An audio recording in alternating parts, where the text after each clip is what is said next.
Bismillahirrahmanirrahim. Assalamualaikum warahmatullahi wabarakatuh. Alhamdulillahirabbil alamin. Wassalatu wassalamu asrofil anbiya'i wal mursalin wa ala alihi washabihi ajmain. Amma ba'du. Yang saya hormati Bapak Herman SOSI MAG selaku dosen pengampu mata kuliah Metodologi Studi Islam. Dalam kesempatan kali ini saya akan membahas materi mengenai aliran teologi atau kalam untuk memenuhi tugas mata kuliah Metodologi Studi Islam. Sebelum membahas materi tersebut, izinkan saya memperkenalkan diri. Perkenalkan, nama saya Dea Rosita dari kelas 1 MDA. Selamat menyaksikan. Pengertian teologi. Teologi berasal dari dua kata, yaitu theos yang artinya Tuhan atau Allah dan logos artinya ilmu. Berarti ilmu yang mengkaji tentang ketuhanan yang didasari atas prinsip-prinsip dan ajaran Islam yang termasuk di dalamnya terdapat persoalan-persoalan gaib.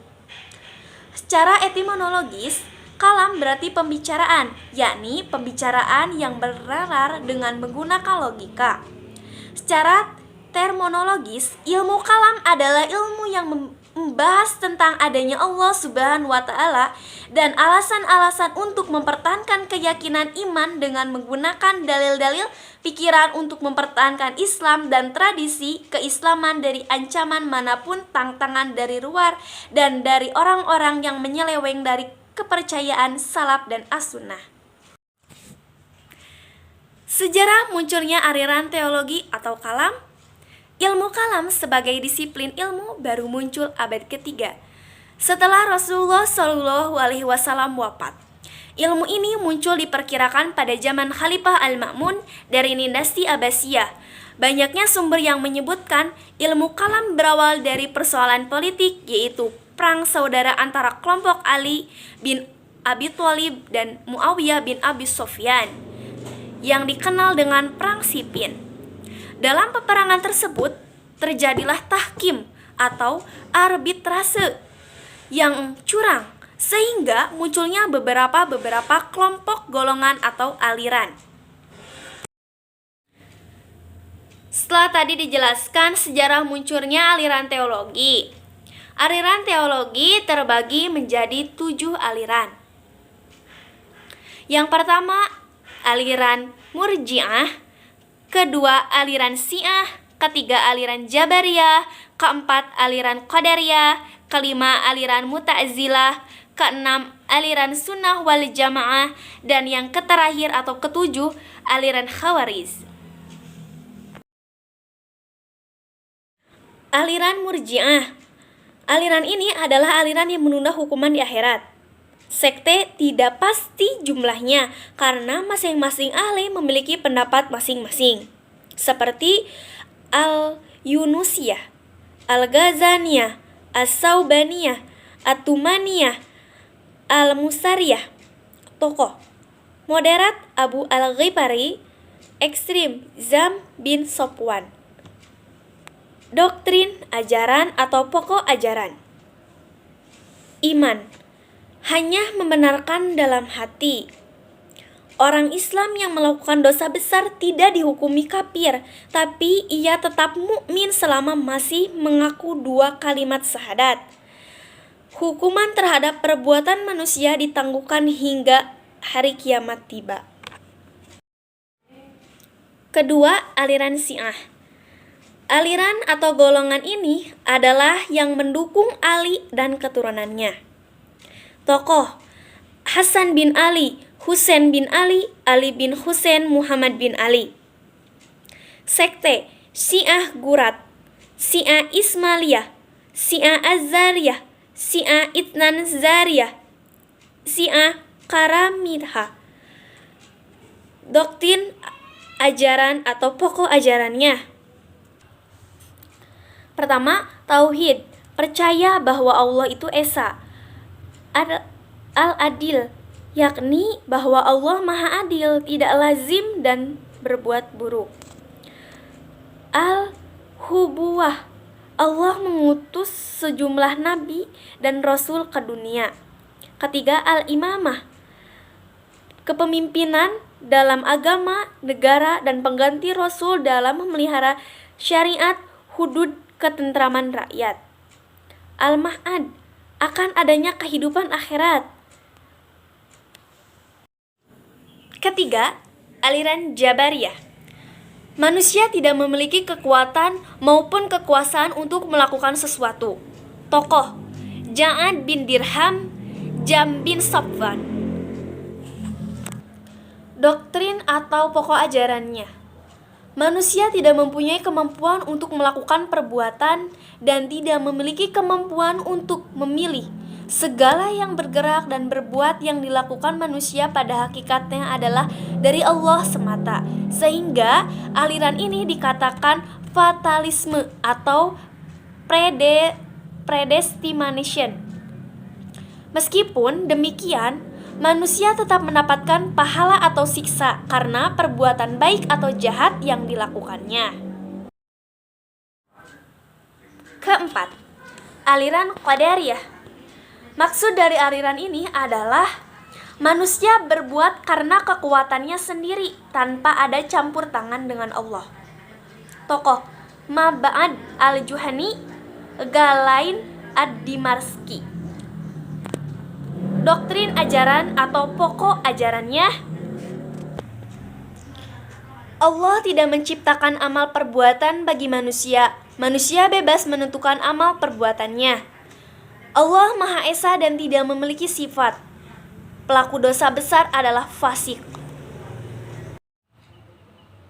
Aliran Mu'tazilah. Aliran yang memisahkan diri dari gurunya yaitu Hasan al-Basri. Adapun pengajaran atau pokok ajarannya, pertama at-tauhid, mengingkari sifat-sifat Allah Subhanahu wa taala. Menurut kaum Mu'tazilah, apa yang dikatakan sifat tak lain dari zatnya sendiri. Al-Quran menurutnya adalah makhluk. Allah di akhirat kelak tidak dapat dilihat oleh panca indera manusia karena Allah tidak akan terjangkau oleh mata manusia. Kedua, al-adl.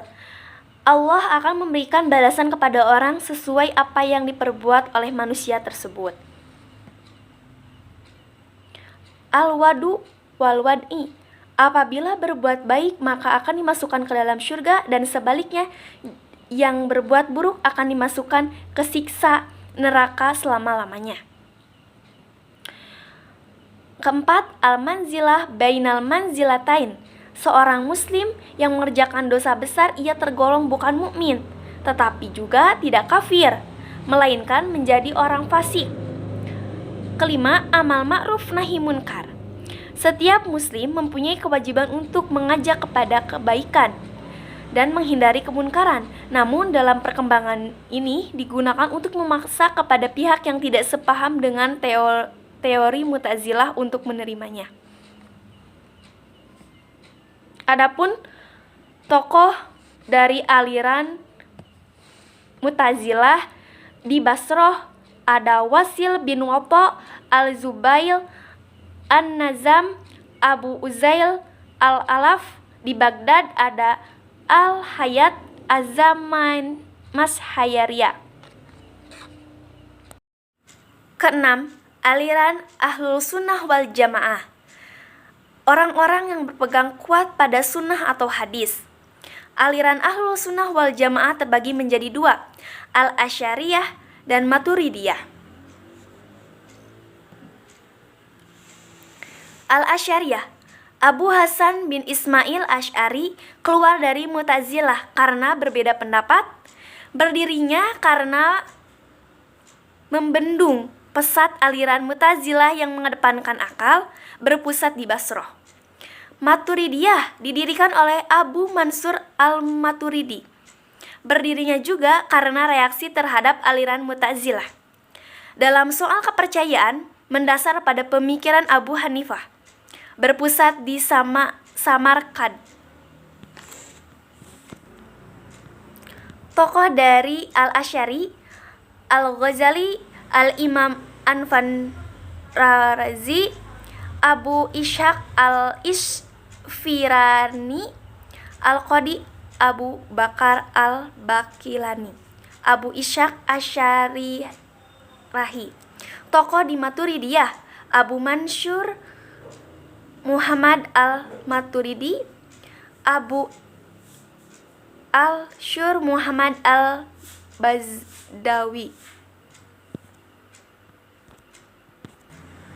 Pokok ajaran Al-Asy'ari, sifat Allah tidak sama dengan sifat makhluknya antara Mu'tazilah dan Mujassimah. Kekuasaan Allah dan berbuat manusia tidak bisa berkuasa menciptakan sesuatu tetapi berkuasa karena memperoleh dari Allah. Keadilan Allah berkehendak mutlak karena maha kuasa atas segala sesuatu.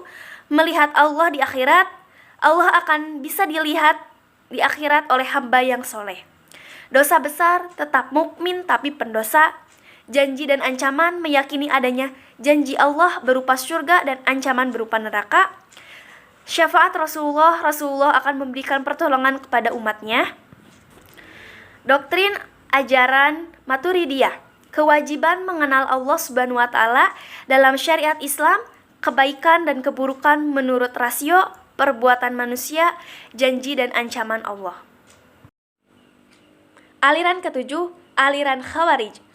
Aliran yang keluar dari barisan Ali bin Abi Thalib. Dasar ajaran aliran Khawarij terdapat dalam Quran Surat An-Nisa ayat 100. Tokoh Abdullah bin Wahab, Ar-Rasyid, Urwah bin Khudair, Mustarid bin Marwah, Nafi bin Azraq, Abdullah bin Bashri, Nazdah bin Amir al-Manaf. Sekte Al-Zariqah, Sekte Al-Ibadiyah, Sekte Al-Muhakkimah, Sekte Al-Azdat, Sekte Al-Zaridah, Al-Sufriyah. Adapun doktrin atau pengajarannya. Pertama, Khalifah Ali mewenangkan setelah tahkim. Khalifah sebelum Ali, Khalifah dipilih secara permanen selama dia adil. Khalifah tidak harus keturunan bangsa Arab. Khalifah dipilih oleh rakyat. Orang yang terlibat dalam perang Jamal dan Sipil, pelaku tahkim dihukum kafir. Orang yang melakukan dosa besar adalah fakir dan harus dibunuh. Dari penjelasan tadi dapat disimpulkan bahwa teologi adalah ilmu yang mempelajari ilmu ketuhanan. Adapun aliran-aliran teologi atau kalam ada 7 aliran. Pertama, aliran Murji'ah, aliran Syiah, aliran Zabariyah, aliran Qadariyah, aliran Mu'tazilah, aliran Sunnah wal Jamaah, dan aliran Khawarij. Mungkin demikian materi yang dapat saya paparkan. Mohon maaf apabila dalam penyampaian materi terdapat banyak kekurangan. Mohon maaf karena saya masih dalam tahap belajar. Wassalamualaikum warahmatullahi wabarakatuh. Terima kasih.